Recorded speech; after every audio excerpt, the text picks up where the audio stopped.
हाम्रो चाहिँ त्यस्तो हुँदैन तर उहाँको त्यस्तो गोत्र हुन्छ नि त गोत्रबाट तपाईँहरू मिलाउनुहोस्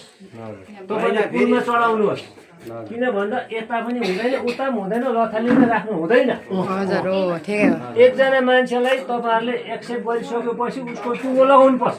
हजुर हो नि तपाईँहरूको गोत्रदेखि लिएर सब कुरोमा मगर समाजमा राखेर तपाईँहरूले यो नानीलाई मगरी बनाउनु पर्यो गोत्रमा हाल्नु पर्यो थर दिनु पर्यो त्यो सब तपाईँहरूले गर्नुपर्छ नभए चाहिँ नानी भोलिको दिनमा न यता न उताको हुन्छ आजदेखि हाम्रोबाट चाहिँ नानी तपाईँहरूलाई हामीले सुम्प्यौँ अस्ति सन्त दुःख सुख बात मात्रै थियो आज सुम्पिएको छौँ र लगेर तपाईँहरूले पनि आफ्नो नियम अनुसार जातीय नियम अनुसार धार्मिक नियम अनुसार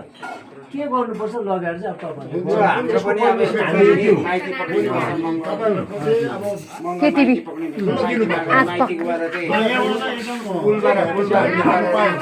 हामीले त अब बिदाबारी त्यो नानी अस्तिको सल्लाह बेग्लै हो सुनिरहेको छ सबै जुन घामहरू सबै देवी देवताहरू जम्मै चारपट्टिको सबैले सुनिरहेको छ आज दिनदेखि चाहिँ अब दर्लामी मगर राणा मगरको पुलमा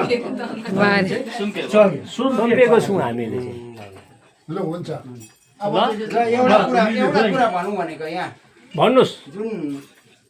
बेहुलाको आमाले भन्नुहुँदैछ कि तिहारको बिचमा पठाउनु हुन्थेन होला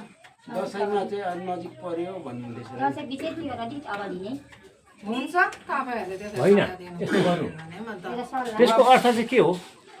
होइन अब हठात दसैँ आइगयो भने चाहिँ अब यिनीहरू तिहारमा यताउता हिँडेको छ भने बरु दसैँ अलिक छिटो भनेको होइन मैले तिहार अलिक अगाडि नै दसैँभन्दा अलिक बिचमै पठाउँदा हुँदैन भनेर एउटा सल्लाह त्यो हुन्छ नि तपाईँहरूलाई दसैँमा पठाउनु त्यस्तो असुविस्ता के भयो होइन हामी चाहिँ खासमा चाहिँ दसैँ मान्दै हुँदैन हो मात्रै नि हुन्छ हुन्छ भन्दा अगाडि पठाउँदा हुन्छ दसैँ मान्दैन हजुर मान्दैन उता चाहिँ मान्दैन भन्नुको अर्थ अब त्यति बेला पठाउँदा दसैँ मानेको जस्तो हुन्छ त्यस्तो भन्नुहोस् न अन्त ल त्यो त हामी बुझिहाल्छौँ नि अब झट्टै दसैँ पठाउँदाखेरि चाड मानेको जस्तो हुन्छ अलिकति म पछाडि पठाउँछु ठिकै हुन्छ हुन्छ हजुर ठिकै हो ठिकै हो ल हुन्छ हुन्छ हुन्छ ठिकै छ ठिकै छ राम्रो कुरा भन्नुभयो सुई लामा भन्छ उहाँलाई रुई लामा सुई लामा लु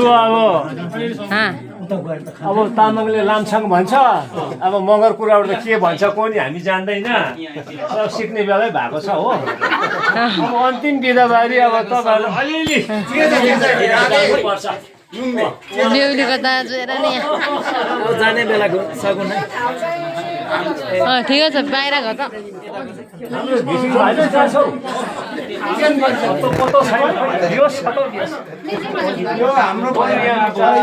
हाम्रो बिदाबारी चाहिँ भयो है